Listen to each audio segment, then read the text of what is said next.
Company accounts में हमारे दो चैप्टर्स हैं, एक है शेयर कैपिटल और दूसरा है हमारे पास डिवेंचर्स।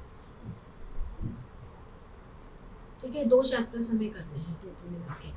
तो शेयर कैपिटल ज़्यादा बड़ा है, डिवेंचर्स ना थोड़ा छोटा है। ठीक है, जैसे टोटल अगर हम देखें तो शेयर कैपिटल में से आपके major question 6 marker question with option ये सब आता है, 4 मार्कर क्वेश्चंस भी आते हैं, 3 मार्कर भी आते हैं, एमसीक्यूज भी आते हैं, ये सब इसमें आता है। तो टोटल जो हमारे पास कंपनी अकाउंट्स है वो 24 मार्क्स का है। तो 24 मार्क्स में से ऐसा कोई डिवीजन नहीं है कि शेयर कैपिटल कितने का और डिवेंचर्स कितने का है, लेकिन अगर हम एक ओवरव्यू लेके चलें तो जनरली 14 to 15 मार्क्स का हमारा शेयर कैपिटल में से आता है, 8 to 10 मार्क्स हमारे डिवेंचर्स में से आते हैं। तो ज़्यादा पोर्शन शेयर कैपिटल कैरी कर रहे हैं। अब शेयर कैपिटल को समझने के लिए पहले तो कंपनी का मतलब क्या होता है वही समझना ज़रूरी है कि कंपनी से आप क्या समझते हो। कंपनी कौन सी है? कंपनी वो है जो कंपनीज एक्ट 2013 के अंडर में रजिस्टर हुई है। हमारा सेक्शन 2 सबसेक्शन 20, तो सेक्शन 2 सबसेक्शन 20 के अंडर में जो भी कंपनी जॉइंट स्टॉक कंपनी के फॉर्म में रजिस्टर होती है वो कंपनी कहलाती है। अगर हम इसको अलग से डेफिनेशन की फॉर्म में समझना चाहें तो कंपनी एक आर्टिफिशियल पर्सन है। कंपनी एक आर्टिफिशियल पर्सन है, क्योंकि आर्टिफिशियल क्यों है? क्योंकि हमने खुद से क्रिएट की हुई है और ये क्रिएटेड बाय लॉ है, ये इसीलिए आर्टिफिशियल पर्सन है, क्रिएटेड बाय लॉ। लॉ के अंडर में इसे क्रिएट किया हुआ है हमने। ये जैसे एक नॉर्मल पर्सन किसी भी कॉन्ट्रैक्ट में एंटर करता है, किसी भी कॉन्ट्रैक्ट को फॉलो करता है, प्रॉमिस करता है, ऐसे ही कंपनी भी कॉन्ट्रैक्ट करती है, प्रॉमिस करती है, फॉलो करती है। कंपनी का परपेचुअल सक्सेशन होता है। परपेचुअल सक्सेशन का मतलब क्या हुआ कि अगर इसके मेंबर्स रहें या ना रहें ये कंपनी हमेशा चलती ही रहेगी। जैसे कि पार्टनरशिप में होता है ना कि अगर किसी पार्टनर की डेथ हो गई तो पार्टनरशिप रिकॉन्स्टिट्यूट होती है। कंपनी के केस में ऐसा नहीं है, कंपनी का रिकॉन्स्टिट्यूशन में कोई चक्कर नहीं होता, कंपनी रहेगी ही रहेगी। परपेचुअल सक्सेशन होता है, इसमें लिमिटेड लायबिलिटी होती है।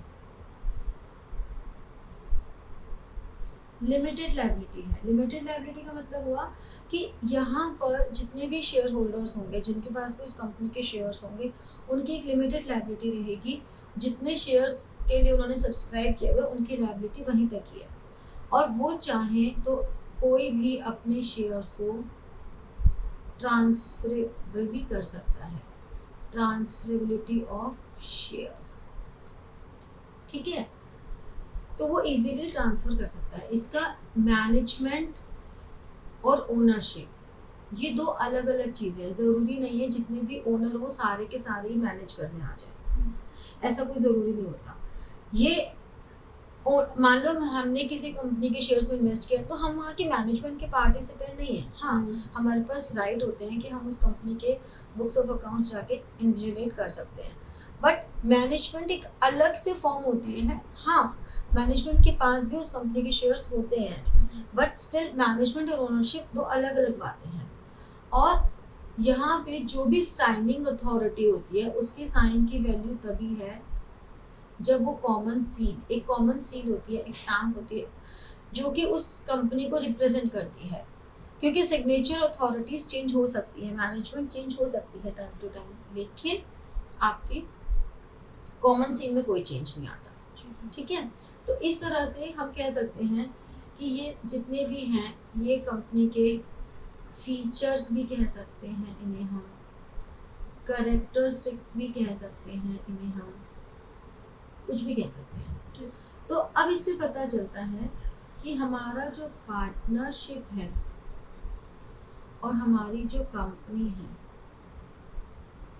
उसमें क्या डिफरेंस है। पार्टनरशिप और कंपनी में एक तो डिफरेंस यही समझ में आ रहा है कि पार्टनरशिप में आपका जो पार्टनरशिप फॉर्म होती है वो बाय एग्रीमेंट होती है, बाय एग्रीमेंट है, जिसको हम कहते हैं पार्टनरशिप।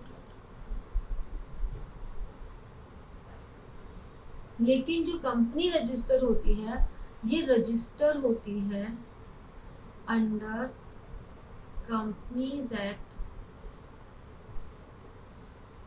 2013। और अगर कोई कंपनी 2013 से पहले की बनी हुई है तो उस समय 1956 कंपनीज एक्ट 1956 चलता था, उसके अंडर में रजिस्टर होती थी।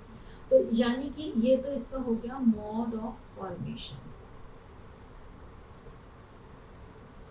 अगर हम बेसिस की बात करें तो दूसरी अगर हम बात करें कोई भी रेगुलेशन एक्ट कि आखिर ये कौन से एक्ट के अंडर गवर्न होती हैं, तो ये होती है द इंडियन पार्टनरशिप एक्ट। तुम लोगों ने जब पार्टनरशिप की थी तो यहाँ उसमें सारे पार्टनरशिप एक्ट के अंडर प्रोविजन चलते थे। ऑल्दो अब जितनी भी नई पार्टनरशिप फर्म्स बन रही हैं वो रजिस्टर होती हैं, वो कंपनीज एक्ट 2013 ने ही सोल प्रोप्राइटरशिप के लिए ओपीसी का कॉन्सेप्ट, 1% कंपनी का कॉन्सेप्ट, और पार्टनरशिप के लिए एलएलपी का कॉन्सेप्ट, लिमिटेड लायबिलिटी पार्टनरशिप का कॉन्सेप्ट डाल दिया है। तो इसलिए हम कह सकते हैं कि अब नई फॉर्म्स जो है वो कंपनीज एक्ट के अंडर में आ रही है। बट ये पार्टनरशिप एक्ट हमारा डिमोलिश नहीं हुआ है, ये एज इट इज चलता ही है। और ये तो हमारा है द कंपनीज एक्ट 2013। अगर हम नंबर ऑफ मेंबर्स की बात करें तो नंबर ऑफ मेंबर्स ये कहते हैं, अगर पार्टनरशिप एक्ट की बात करें तो मिनिमम 2 और मैक्सिमम 20, और अगर बैंकिंग कंपनीज हैं तो वो 10। लेकिन ये बात कर रहा है पार्टनरशिप एक्ट, जबकि अब जो इसको गवर्न कर रहा है वो ये कहता है कि जो हमारा companies act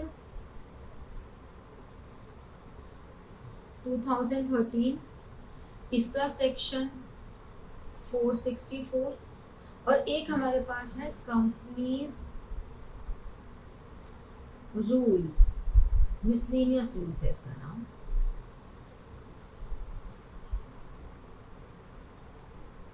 companies miscellaneous rules 2014, इसका रूल नंबर 10 है। ये कहता है कि मिनिमम 2 और मैक्सिमम 50। तो इनके हिसाब से ये होना चाहिए। तो अब अगर वो फॉर्म पुरानी है 32 के अंडर में रजिस्टर हुई है तो बात ये है चेंज हो जाती है। बट अगर आपसे जनरली पूछा जाए एमसीक्यूज में कि मैक्सिमम नंबर ऑफ पार्टनर्स कितने होने चाहिए तो आप हमेशा मैक्सिमम नंबर 50 ही डालोगे, अनलेस एंड अनटिल आपको मेंशन नहीं है कि किसके अकॉर्डिंगली करना है।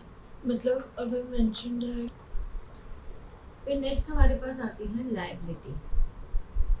पार्टनरशिप में, पार्टनरशिप एक्ट के अंदर अनलिमिटेड भी हो सकती है। अनलिमिटेड भी हो सकती है, और अगर वो लिमिटेड पार्टनरशिप फर्म है तो वो लिमिटेड भी हो सकती है। बट कंपनी के केस में तो वो लिमिटेड ही होती है, अनलिमिटेड कभी होती ही नहीं है। ठीक है। ऐसे ही डिस्ट्रीब्यूशन ऑफ प्रॉफिट,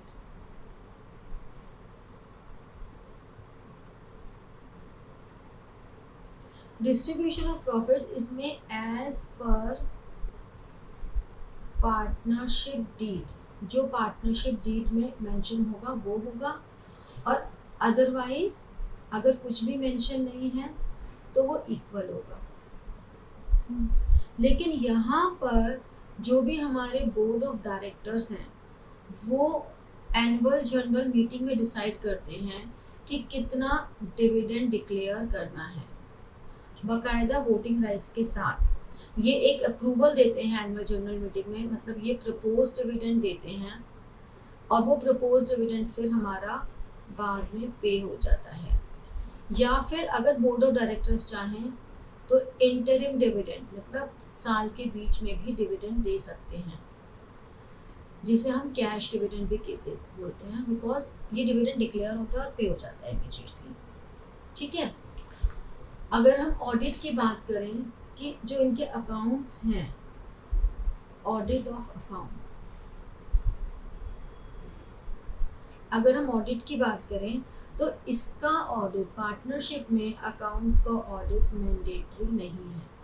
ऑल्दो वही वाली बात है कि अगर आपने एलएलपी बनाई है अंडर सेक्शन 2013 तो आपको अकाउंट्स का ऑडिट मैंडेटरी है, लेकिन यहाँ पर मैंडेटरी है क्योंकि यहाँ पर आप एक्ट के हिसाब से काम कर रहे हो, आपकी मर्जी से काम नहीं चलेगा। ठीक है, जैसे कि हमने पहले भी बात की थी कि इस मैनेजमेंट में पार्टनरशिप में बाय ऑल और by some acting for all. हो सकता है कि 5 पार्टनर्स हैं, पांचों के पांचों बिजनेस में गवर्न कर रहे हो, या उन्होंने आपस में एग्रीमेंट में ये फिक्स किया हो कि ये 3 ही गवर्न करेंगे, बाकी 2 जो है वो एक्टिव पार्टनर नहीं रहेंगे, तो मैनेजमेंट उसके हिसाब से डिसाइड हो रहा है। जबकि यहाँ पर हम मैनेजमेंट जो है वो डायरेक्टर्स करते हैं, लेकिन वो डायरेक्टर्स कौन चूज करता है? Elected by share holders. वो शेयर होल्डर्स ये चूज करते हैं कि हमारे बोर्ड ऑफ डायरेक्टर्स कौन होंगे, because share holders he real owners होते हैं। अब अगर हम बात करें आगे ट्रांसफर ऑफ इंटरेस्ट की, पार्टनरशिप में नॉट पॉसिबल, यहाँ पे ये पॉसिबल ही नहीं है। मतलब अगर एक इंसान है वो पार्टनर है तो वो ये नहीं कह सकता कि मैं रिटायरमेंट ले रहा हूँ और मेरे बदले मेरा बेटा रिप्लेस करेगा, नहीं कर सकते। वो बिल्कुल ऐसे होगा कि एक पार्टनर रिटायर हो रहा है, अब न्यू पार्टनर अगर एडमिट होना है तो bye consent of all partners he admit हो सकता है। ऐसे नहीं है कि आप अपना इंटरेस्ट को ट्रांसफर कर दो, ठीक है ना। लेकिन अगर पार्टनरशिप डीड में ये मेंशन है with the consent of all partners कि किसी भी पार्टनर की डेथ होगी या रिटायर होगा तो जो भी उसके लीगल ईयर्स होंगे उस पर वो ट्रांसफर हो जाएगा, या कोई पार्टनर दूसरे पार्टनर को ट्रांसफर कर रहा है अपना शेयर, बट इसमें कंसेंट ऑफ ऑल पार्टनर्स चाहिए। पार्टनरशिप डीड में ऐसा मेंशन है तो ही पॉसिबल है, वरना पॉसिबल नहीं होता है। जबकि यहाँ पर इजीली ट्रांसफरेबल होते हैं। मेरे पास किसी कंपनी के शेयर्स हैं, मैं चाहूँ तो किसी को भी बेच सकती हूँ, ठीक है ना, यहाँ पे कोई रिस्ट्रिक्शन नहीं है। ऐसे ही अगर हम वाइंडिंग अप की बात करें तो यहाँ पर वाइंडिंग अप या तो आपस में एग्रीमेंट, आप लोगों ने डिसोल्यूशन किया ही है उसमें, तो डिसोल्यूशन या तो बाय एग्रीमेंट या बाय ऑर्डर ऑफ कोर्ट, ये होता है। जबकि यहाँ पर जो भी प्रोसेस प्रिस्क्राइब्ड होगा कंपनीज एक्ट में तो ये वाइंड अप हो जाएगा, ठीक है। यहाँ पर परपेचुअल सक्सेशन अफेक्ट होती है अगर किसी भी पार्टनर की डेथ हो जाए तो फॉर्म रिकॉन्स्टिट्यूट होती है, जबकि यहाँ पर नॉट इफेक्टेड, कोई फर्क नहीं पड़ता, किसी की डेथ हो जाए, कोई मेंबर इंसॉल्वेंट हो जाए, कुछ भी हो जाए, कंपनी की कंटिन्यूटी पे कोई फर्क नहीं पड़ता। तो अब मैं इसका बहुत ज़्यादा थियोरेटिकल एस्पेक्ट नहीं बताऊंगी, इंट्रोडक्शन मैंने बता दिया। इसके बाद बस तुम्हें नॉलेज के लिए ये पता होना ज़रूरी है कि टाइप ऑफ कंपनीज हमारे पास 3 तरह की होती है। एक होती है OPC, 1 person company, basically sole proprietorship का एक रिफाइंड फॉर्म है जिसमें 1 नेचुरल पर्सन ही होता है बस मेंबर, इसमें एक से ज़्यादा मेंबर होते ही नहीं हैं। तो यहाँ पर सेक्शन 262 ओपीसी को गवर्न करता है, ये बताता है कि 1 पर्सन कंपनी का मतलब हो गया when there is only 1 member, ठीक है। और ये प्रॉफिट मोटिव के लिए होनी चाहिए, चैरिटेबल पर्पस के लिए नहीं होनी चाहिए। इसकी जो पेड अप कैपिटल है वो नॉट मोर देन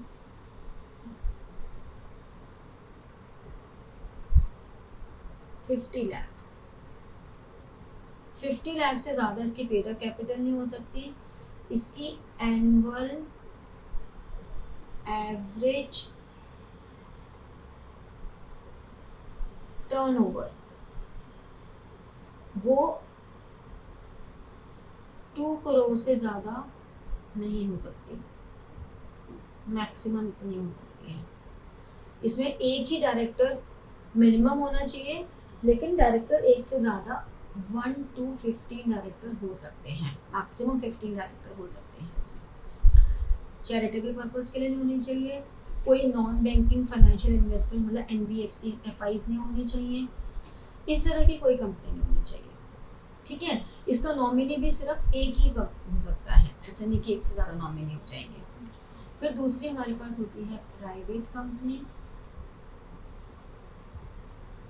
हमारी जो शेयर अकाउंटिंग होगी उस पर कोई फ़र्क नहीं पड़ता, चाहे वो प्राइवेट कंपनी हो चाहे वो पब्लिक कंपनी, बट हम हमेशा पब्लिक कंपनी के लिए ही अकाउंटिंग करते हैं, क्योंकि प्राइवेट कंपनी में रिस्ट्रिक्शन होती है। यहाँ पे आप अपने शेयर्स को ट्रांसफ़र नहीं कर सकते हो, ठीक है ना। प्राइवेट कंपनी में ना आप शेयर्स ट्रांसफ़र कर सकते हो, ना कोई प्रोस्पेक्टस इशू होता है।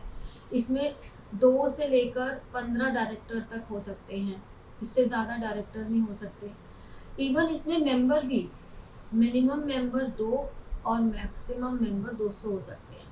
तो इसके शेयर्स जनरल पब्लिक को इशू होते ही नहीं हैं, ठीक है। लेकिन पब्लिक कंपनी में आपके मिनिमम 7 और मैक्सिमम की कोई लिमिट नहीं है।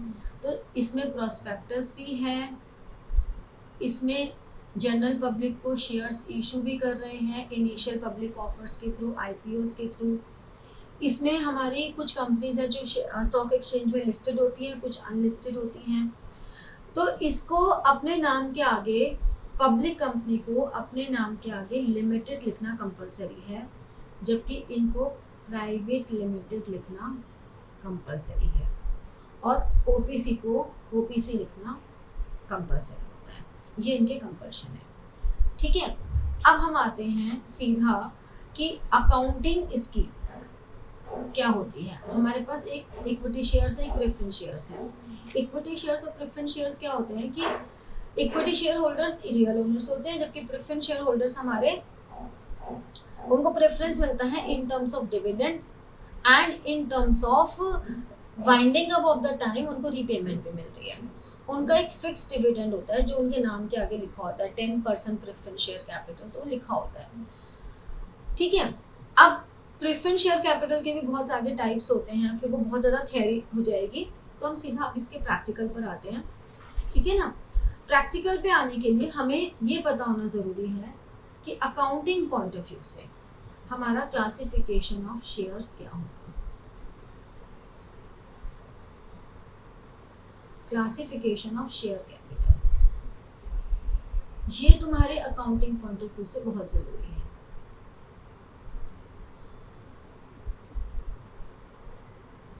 ठीक है, हमारे पास एक होती है ऑथोराइज्ड कैपिटल, एक होती है इशूड कैपिटल, एक होती है सब्सक्राइब कैपिटल,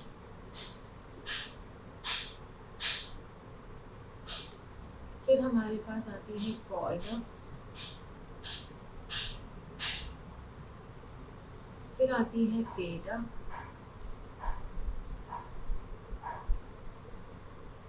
और फिर आती है रिजर्व कैपिटल।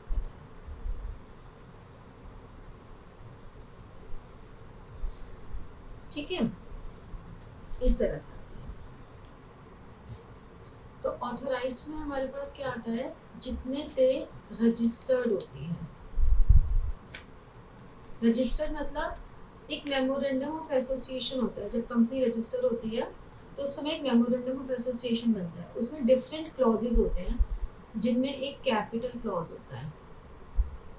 कैपिटल क्लॉज क्या कहता है कि during the life time of company कितनी मैक्सिमम कैपिटल रेज कर सकती है वो मेंशन होता है। हाउएवर ये जितने भी कैपिटल क्लॉज है, नेम क्लॉज है, ऑब्जेक्ट क्लॉज है, इन सब में ऑल्ट्रेशन पॉसिबल है। ये नहीं कि हमने अभी रजिस्टर करवाई 50 करोड़, बाद में हमारा बिजनेस एक्सपैंड हो गया, अब हमें 100 करोड़ चाहिए, तो ऑल्ट्रेशन पॉसिबल है। तो रजिस्टर्ड कैपिटल इसे हम कहते हैं। मेमोरेंडम ऑफ एसोसिएशन के कैपिटल क्लॉज में ये मेंशन होती है that the maximum amount which can be raised during the life time of business, और इसे हम नॉमिनल कैपिटल भी कहते हैं। ये as per principle of full disclosure shown in balance sheet, balance sheet में शो तो होती है but never part of total, उस टोटल का पार्ट कभी नहीं बनती। ठीक है, फिर एक होती है इशूड कैपिटल। अब यहाँ पे एग्जांपल को साथ साथ लेते हैं। मान लो 1 लाख शेयर्स के साथ एट द रेट ऑफ 10 के हिसाब से कंपनी ने कैपिटल ऑथराइज की, उसमें से उन्होंने 20,000 शेयर्स के लिए एप्लीकेशन मंगाई, मतलब through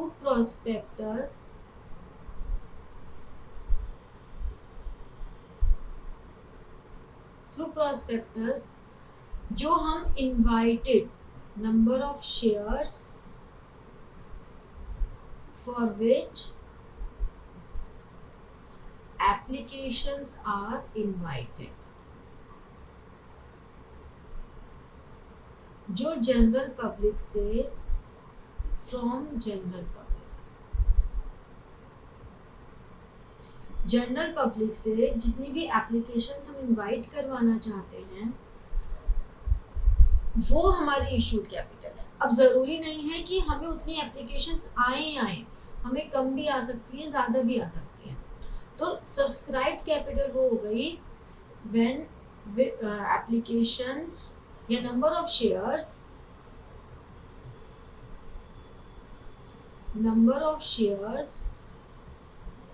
for which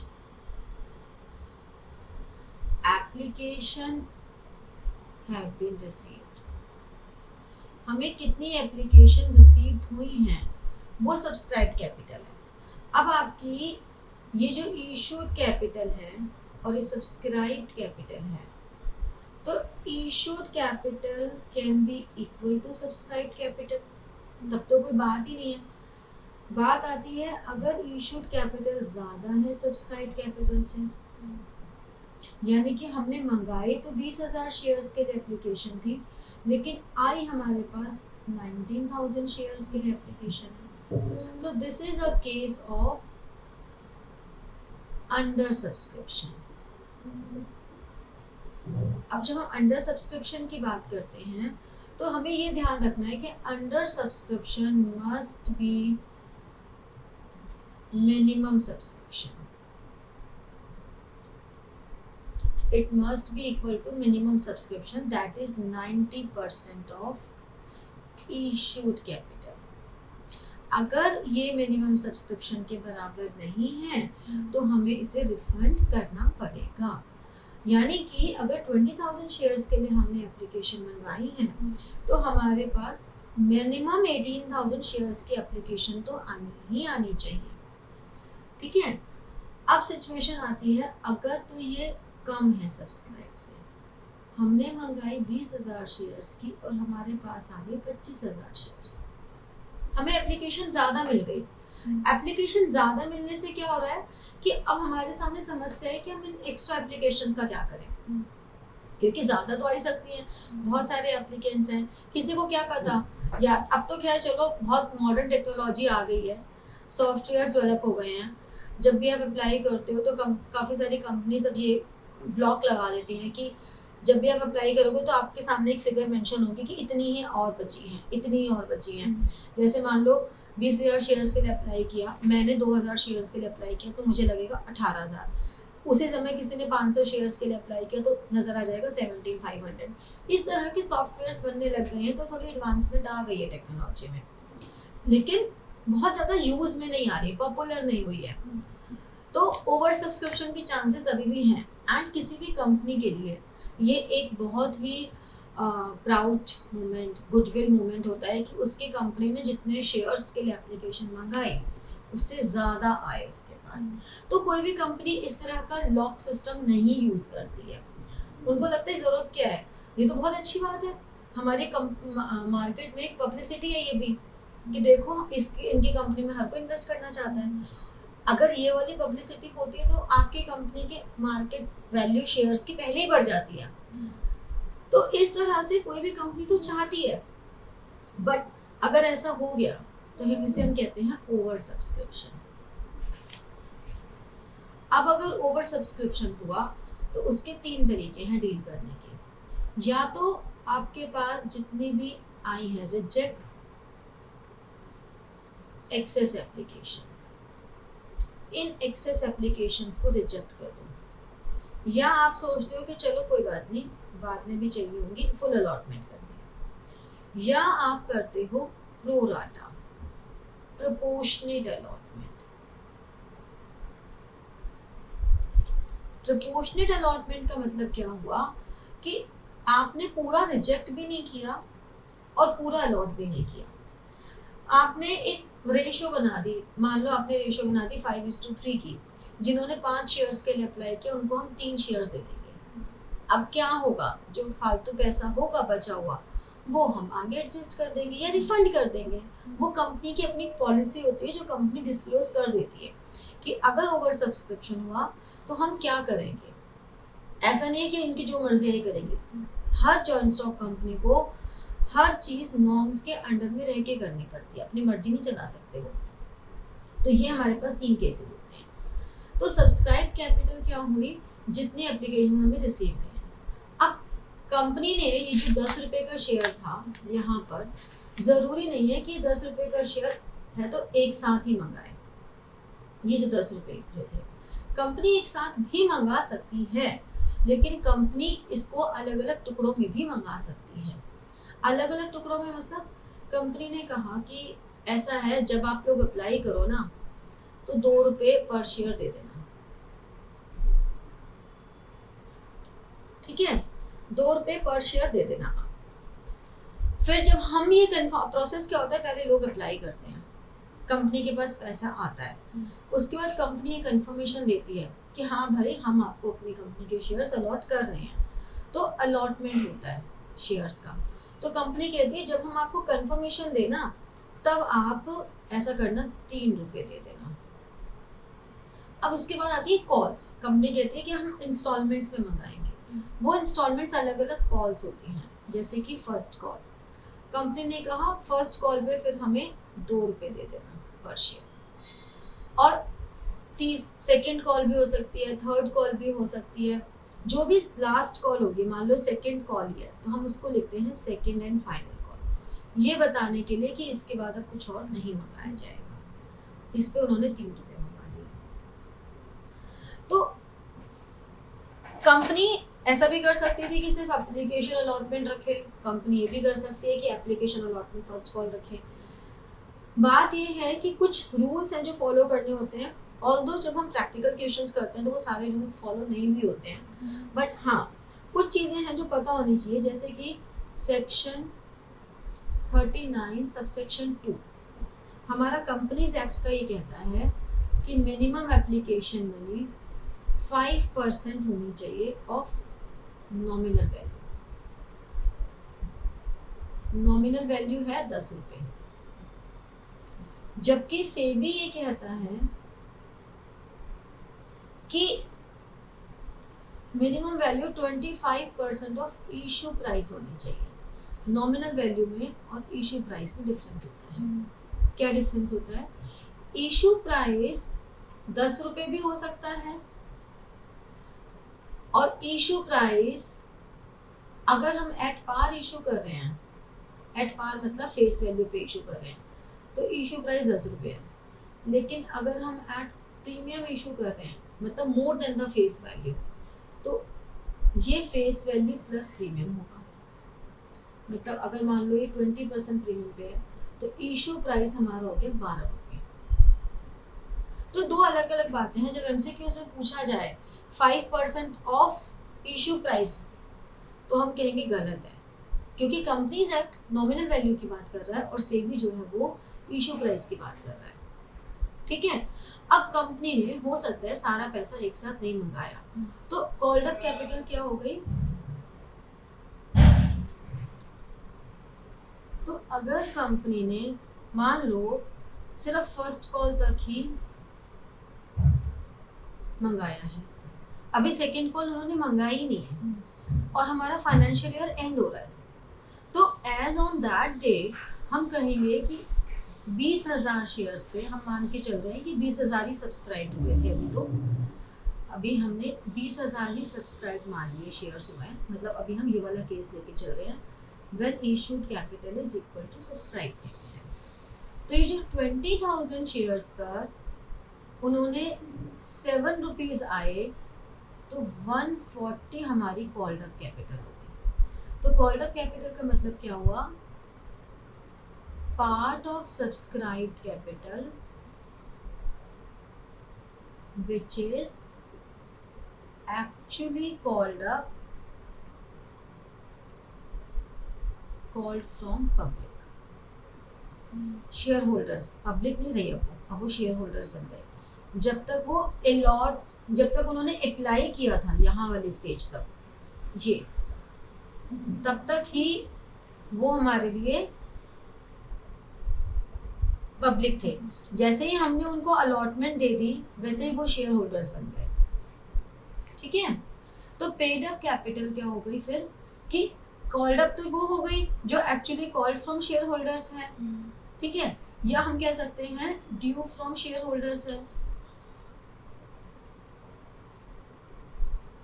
paid up कितनी हो गई, जो received part of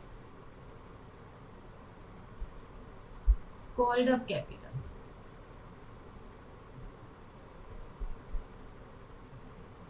received from shareholders। मान लो कोई एक शेयर होल्डर है मिस्टर बी जिसके पास 200 शेयर्स हैं और उसने फर्स्ट कॉल मनी नहीं दी,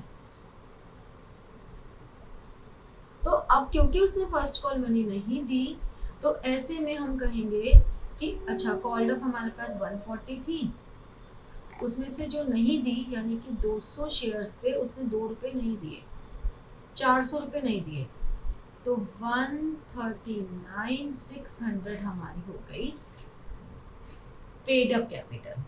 और ये जो 200 इंटू 2 थे ये हो गई हमारे लिए कॉल्स इन एरियर्स। ये कॉल्स इन एरियर्स है। ठीक है, तो कॉल्स इन एरियर्स का मतलब क्या हुआ, जो हमें नहीं मिला, जो हमने ड्यू किया और हमें नहीं मिला, तो अगर कंपनी के पॉइंट से देखें तो कंपनी के लिए ये एक तरह की असेट्स की कैटेगरी में आ गई। ठीक है, क्योंकि कंपनी को मिला नहीं है, कंपनी का राइट है ये लेना। लास्ट हमारे पास फॉर्म ऑफ कैपिटल आते हैं reserve capital, which is never accounted for. इसकी हम कोई अकाउंटिंग नहीं करते, नेवर शोन इन बुक्स। तो ये है क्या, ये है the part of issued capital which is to be called only at the time of winding up of company। जब कभी कंपनी वाइंड अप हो रही होगी तभी उसको मंगाया जाएगा, उससे पहले उसे कभी नहीं मंगाया जाता। वो हमारे रिजर्व कैपिटल होती है। तो ये हमारे टाइप ऑफ शेयर कैपिटल है, क्लासिफिकेशन है, और ये हमें समझना इसलिए ज़रूरी है क्योंकि हमारी बैलेंस शीट पूरी इस पर बेसिस पे बनती है, इसलिए ये समझना बहुत ज़रूरी है। ठीक है, तो अब हम अकाउंटिंग ट्रीटमेंट में जर्नल एंट्रीज करते हैं कि आखिर जर्नल एंट्रीज क्या होंगी। अब अकाउंटिंग ट्रीटमेंट की जब हम बात करते हैं तो इसमें फर्स्ट एंट्री होती है फॉर एप्लीकेशंस रिसीव करने की, जितनी एप्लीकेशन हमें रिसीव हुई हैं। हम ये एग्जांपल लेके चल रहे हैं कि कंपनी ने 20,000 शेयर्स के लिए एप्लीकेशन मंगाई थी, उनको 20,000 ही रिसीव हुई और एप्लीकेशन पे 3 रुपये अलॉटमेंट पे 4 रुपये, फर्स्ट कॉल पे 1 रुपीज़ पर शेयर हम मंगा रहे हैं, टोटल शेयर की वैल्यू है 10 रुपये। तो इसका मतलब फाइनल कॉल पे बैलेंस बोल रहे हैं तो कितना हो गया, 4 and 3 7 and 8, यानी कि 10 - 8 2 रुपीज़।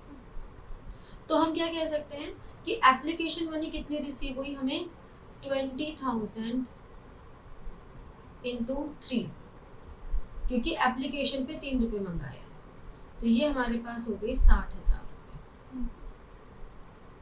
ठीक है ना। अब हमने जो भी एप्लीकेशन मनी आई, इस एप्लीकेशन मनी को हमने यहाँ ट्रांसफ़र कर दिया कैपिटल में। जितने भी ये कैपिटल अमाउंट होंगे, एप्लीकेशन अलॉटमेंट, अल्टीमेटली ये सब कैपिटल में ही रेज होंगे। और ये सब शेयर एप्लीकेशन, शेयर अलॉटमेंट, ये जितने भी हमारे अकाउंट्स हैं, एप्लीकेशन, अलॉटमेंट, कैपिटल, ये सब हमारे पर्सनल नेचर अकाउंट है। फर्स्ट कॉल, सेकेंड कॉल, ये सब हमारे लिए पर्सनल नेचर अकाउंट्स होते हैं। तो हम, और ये सब अल्टीमेटली कैपिटल ही रेज करते हैं। देखो, शेयर एप्लीकेशन यहाँ जितने से क्रेडिट हुआ उतने से ही यहाँ डेबिट हो गया, तो क्लोज हो गया अकाउंट साथ के साथ। फिर हमने अलॉटमेंट ड्यू किया। अलॉटमेंट ड्यू करने का मतलब क्या है, हमने ये कंफर्मेशन दी कि जिन पब्लिक ने यहाँ पे शेयर्स अलॉट किए थे, अप्लाई किए थे, सॉरी, जिस भी पब्लिक ने यहाँ पे शेयर्स अप्लाई किए थे, हमने उनको कैपिटल में कन्वर्ट कर दिया। मतलब now they become our share holders, और अब हमने उनको शेयर्स अलॉट कर दिए कि आप हमारे ऑफिशियली शेयर होल्डर्स हो, अब हमें रिमेनिंग पैसा दे दो। तो रिमेनिंग पैसे में उन्होंने कहा सारा नहीं देना, सिर्फ 4 रुपये दे दो। ये क्वेश्चन टू क्वेश्चन वेरी करेगा, हर बार नए क्वेश्चन में नई बातें बोली जाएंगी। यहाँ पे 20,000 इंटू 4 यानी कि 80,000 अब हमने ड्यू कर दिया। अब हम पहले ड्यू की एंट्री करेंगे कि भाई हमें इतना ड्यू हो गया, और अब हमें रिसीव हो रहा है पूरा का पूरा, क्योंकि हमें कहीं मेंशन नहीं कि किसी ने पेमेंट नहीं की। अभी हम आगे करेंगे जब कोई पेमेंट नहीं करेगा तब क्या करते हैं। फर्स्ट कॉल 1 रुपये के अकॉर्डिंगली ड्यू हुई, तो 20,000 इंटू 1 20 और 20, यहाँ पे 20 से ड्यू हुआ और 20 ही हमें रिसीव हो गई। तो जितने से यहाँ शेयर कैपिटल डेबिट हुआ उतने से ही यहाँ क्रेडिट हो गया, जितने से अलॉटमेंट यहाँ डेबिट हुआ उतने से ही अलॉटमेंट यहाँ क्रेडिट हो गया। तो ये अकाउंट हमारा साइमल्टेनियसली क्लोज होता चला जा रहा है। ठीक है। फाइनल कॉल हमने निकाली थी कि 2 रुपये की है, तो 20,000 इंटू 2, 40,000 से हमने ड्यू किया और फिर 40,000 ही हमने रिसीव कर लिया। तो ये हमारी सिंपल जर्नल एंट्रीज होती चली गई। अब अगर इसमें कुछ ऐसा हो जाता, मान लो कि कोई, हमने कहा mister B holding 400 shares did not pay call money, मतलब उन्होंने एक भी कॉल मनी पे नहीं की, तो हमारी ये 5th एंट्री तक सेम रहता, हमारी आगे की 3 एंट्रीज चेंज हो जाती। कैसे? हमारी 6th एंट्री हो जाती बैंक अकाउंट डेबिटेड। अब क्योंकि यहाँ पे हमारा कॉल्स इन एरियर्स आ गया, calls in arrears account debited to share first call account. Share first call में हमने यहाँ पे 20 से डेबिट किया था, यहाँ 20 से क्रेडिट कर दिया। 400 शेयर्स की मनी रिसीव नहीं हुई, एरियर्स, और 19,600 बैंक में आ गया। 7th एंट्री भी हमारी एज इट इज सेम रहेगी, हम ड्यू पूरे से करेंगे, ड्यू में कोई कमी नहीं आएगी। 7th एंट्री भी सेम रहेगी, 8th एंट्री में चेंज आ जाएगा। कैसे? Bank account debit, calls in arrears account debit to share second and final call account. ये तो पूरे 40,000 से हो जाएगा, लेकिन इन 400 शेयर्स पे 2 रुपये नहीं मिले, 800 अरियर्स में हो गया और 39,200 हमारा बैंक में चला गया। तो इस तरह से हमारा जो पेमेंट नहीं कर रहा उसका अरियर्स में चला जाएगा, ड्यू की एंट्री में कोई इम्पैक्ट नहीं आएगा, जो भी कॉल वो नहीं दे रहा वो इसमें चला जाएगा इस तरह से, ठीक है। कॉल से अरियर्स अकाउंट ओपन कर देंगे, ठीक है। अब नेक्स्ट क्वेश्चन हमारे पास आता है कि 20,000 शेयर्स 10 रुपीज़ के एप्लीकेशंस मंगाई, एप्लीकेशन पे 3 रुपये, अलॉटमेंट पे 4 और फर्स्ट कॉल जो कि 3 रुपये है और पूरे 10 रुपये हो चुके हैं, तो यही हमारी फाइनल कॉल भी है। मिस्टर ए जिनके पास 300 शेयर्स थे, उन्होंने paid the call money along with allotment, उन्होंने अपनी कॉल मनी अलॉटमेंट के साथ ही दे दी, तो इसका मतलब इनकी मनी आ गई एडवांस में। और मिस्टर बी जिनके पास 500 शेयर्स थे, इन्होंने अपनी कॉल मनी दी ही नहीं, तो इनकी आ गई अरियर्स में।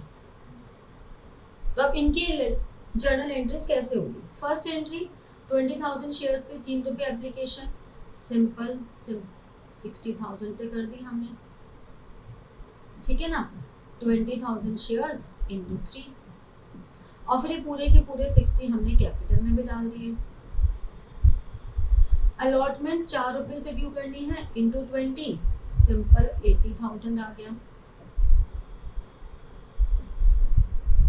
अब जब बैंक में रिसीव हुआ तो ये अलॉटमेंट तो पूरा मिला ही मिला है, लेकिन इसके साथ ही हमें ये जो अलॉटमेंट है 80,000, इसके साथ ही हमें 300 शेयर्स पर 3 रुपये 900 और मिले, यानी कि 80,900 मिले, क्योंकि मिस्टर ए ने जो एडवांस दे दिया वो हमारा अभी मिल गया, और ये क्योंकि एडवांस है तो हमारे लिए लायबिलिटी इंक्रीज होने वाली बात हो गई, इसीलिए हमने इसे क्रेडिट कर दिया। फर्स्ट कॉल हम ड्यू पूरे से करेंगे 20,000 इंटू 3, पूरे 60,000 से, लेकिन जब रिसीव करने की बात आएगी तो ये जो 60,000 है, इनमें से ए वाला जो अमाउंट था 900, अब वो लायबिलिटी नहीं रही, हमारी लायबिलिटी हो गई कम, अब वो फर्दर लायबिलिटी नहीं रही, तो हमने 900 डेबिट करके लायबिलिटी क्लोज कर दी। न्यू हमारे जो मिस्टर बी हैं उनके हमारे असेट्स क्रिएट हो गए, क्योंकि उन्होंने पैसा दिया नहीं 500 शेयर्स पे, तो 500 इंटू 3 1500। तो एक्चुअली में हमें बैंक में मिल कितना रहा है, 60,000 में से 1500 और 900 माइनस करके 57,600 ये हमें मिल रहे हैं। तो इस तरह से हम calls in arrears and calls in advance use करते हैं, ठीक है। तो अगर कोई शेयर होल्डर हमें एडवांस पेमेंट करे तो वो कॉल्स इन एडवांस हो जाता है, अगर कोई शेयर होल्डर हमें नहीं दे तो वो एरियर्स हो जाता है। इसके इंटरेस्ट भी कंपनी को देना भी पड़ता है, लेना भी पड़ता है, लेकिन इसके इंटरेस्ट की कैलकुलेशन हमारे सिलेबस में है नहीं 12th में, इसलिए हम नहीं कर रहे हैं। Got it? अब नेक्स्ट ये केस है कि कंपनी ने BCR शेयर्स इशू किए 10 रुपीज पे, इसमें प्रीमियम भी है 5 रुपये प्रीमियम मैंने बताया था कि more than the face value. तो यानी कि अगर हम यहाँ पे समझें तो इसका जो इशू प्राइस है वो 10 + 5 15 है, ठीक है। तो जो प्रीमियम मनी होती है उसके स्पेसिफिक यूजेस होते हैं। प्रीमियम मनी को आप ऐसे नहीं यूज़ कर सकते कहीं भी यूज़ कर लो, उसके स्पेसिफिक यूजेस है जो कंपनीज एक्ट ने बताए हुए हैं, उन्हीं के अंडर यूज़ करना है। तो वो थियोरी पार्ट में हम एक साथ कवर करेंगे। अभी प्रैक्टिकल में हमेशा समझ के चलो कि जो भी प्रीमियम मनी है, सिक्योरिटीज प्रीमियम अकाउंट है, वो नॉमिनल नेचर होता है, यानी कि एक तरह का गेन है ये। अब हमें एप्लीकेशन भी यहाँ पे ज़्यादा मिल गई, 22,000 मिल गई, यानी कि 2,000 एक्सेस मिली। एप्लीकेशन पे 3, अलॉटमेंट पे 9 रुपये है। 9 रुपये का मतलब हो गया कि आपका 4 + 5, क्योंकि इंक्लूडिंग प्रीमियम है, और 3 रुपये तो कॉल मनी है। तो देखा जाए तो फेस वैल्यू में ये 3 रुपये हो गए, ये 4 रुपीज़ और ये 3 रुपीज़, तो टोटल 10 रुपीज़ हो गए। एक्सेस एप्लीकेशन रिजेक्ट कर दी, send letter of regret with refund. यानी कि ये जो 2000 हमारे पास एक्स्ट्रा एप्लीकेशंस आई हैं, 20,000 हमें चाहिए थी, 2000 हमारे पास एक्स्ट्रा हैं, ये हमने रिफंड कर दी है। मिस्टर सी एक शेयर होल्डर थे जिनके पास 100 शेयर्स थे, paid entire money along with application. उन्होंने बहुत अच्छा काम किया, उन्होंने सारा का सारा पैसा एप्लीकेशन के साथ ही दे दिया। अब यानी कि हमारे पास जो फर्स्ट एंट्री हो रही है bank account debit to application, इसमें टोटल अमाउंट कितना आ रहा है, 22,000 शेयर्स पर तो 10 रुपये कितने 3 रुपये आएंगे ही आएंगे। 22,000 शेयर्स पे 3 रुपये के हिसाब से 66। और ये जो 100 शेयर्स हैं, इसने जो आगे का अमाउंट है, ये जो 12 रुपये हैं, ये भी अभी ही दे दिए जो आगे का अमाउंट था। यानी कि 67,200 हमें एप्लीकेशन पर मिला है। अब हमें इसमें से जो रिजेक्ट करनी है एप्लीकेशन में, यहाँ तो पूरा डाल देंगे, कैपिटल में जितनी रिक्वायर्ड है, जितना अलॉटमेंट का शेयर है वो अलॉटमेंट में, जितना फर्स्ट कॉल का है वो फर्स्ट कॉल में, और टू बैंक जो हम रिफंड कर रहे हैं। तो कैपिटल में कितना रिक्वायर्ड है हमें, सिर्फ 20,000 इंटू 3, 60,000। अलॉटमेंट कितने शेयर्स की, 9 रुपये, 100 शेयर्स की अलॉटमेंट मनी आ गई। ये 100 शेयर्स पे हमें आ गई 3 रुपये, 300 रुपये। अब मैं यहाँ पे फर्स्ट एंड फाइनल कॉल भी लिख सकती हूँ, या मैं इसकी जगह कॉल्स इन एडवांस भी लिख सकते हैं। हमें बस ध्यान ये रखना है कि अगर हम यहाँ कॉल्स इन एडवांस लिख रहे हैं तो जब फर्स्ट कॉल रिसीव करेंगे तो भी कॉल्स इन एडवांस लिखेंगे, लेकिन अगर हमने यहाँ पे calls in advance account use नहीं किया तो हम नीचे भी यूज़ नहीं कर सकते। तो you have to be very clear. हमारे पास ऑप्शन दोनों होती हैं, हम लोग फर्स्ट एंड फाइनल कॉल पे लिख सकते हैं। अगर फर्स्ट एंड फाइनल कॉल लिख रहे हैं तो यहाँ पे ये कॉल्स इन एडवांस नहीं आएगा, लेकिन अगर हम यहाँ पे कॉल्स इन एडवांस अकाउंट लिख रहे हैं तो नीचे इस एंट्री में कॉल्स इन एडवांस अकाउंट आएगा। तो रिफंड हम कितना कर रहे हैं, 2000 शेयर्स पर 3 रुपीज़ के अकॉर्डिंगली 6,000। इसको फिर से समझ लो, क्योंकि इस पूरे क्वेश्चन में ये सबसे इम्पॉर्टेंट एंट्री है 1 मार्क वाली।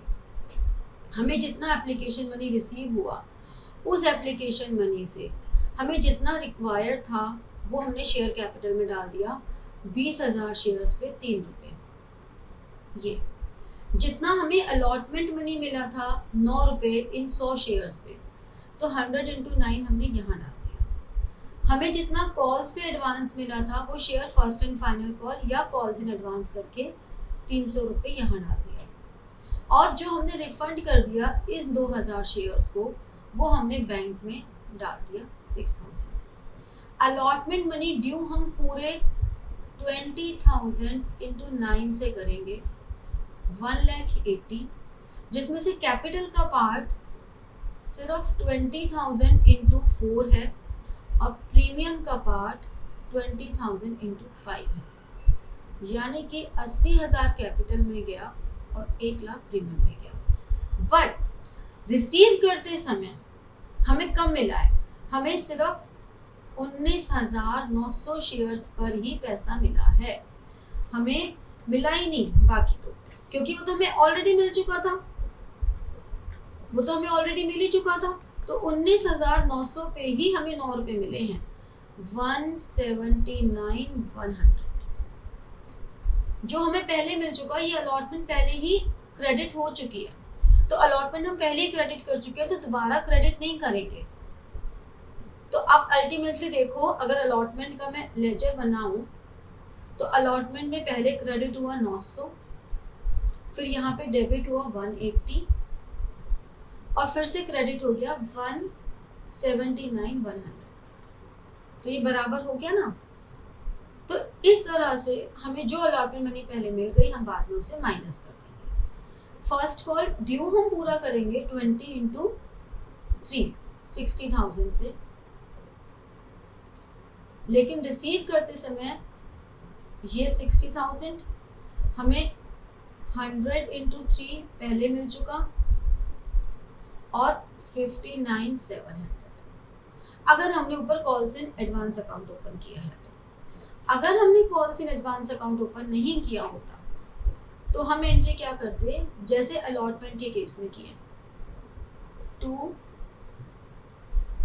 Share first and final call सिर्फ 59,700 से।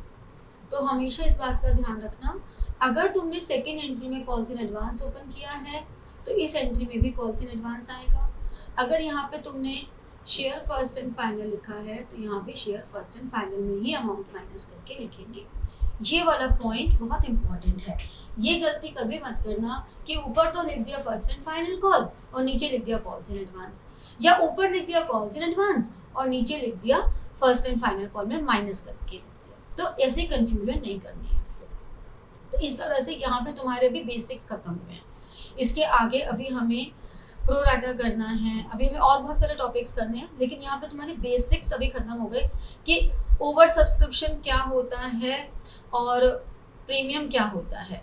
अभी हमें ओवर सब्सक्रिप्शन के डिफरेंट केसेस करने हैं, अंडर सब्सक्रिप्शन भी करना है, ये सब कुछ हम लोग अभी करेंगे। ठीक है, ये वाली क्लास यहाँ पे खत्म।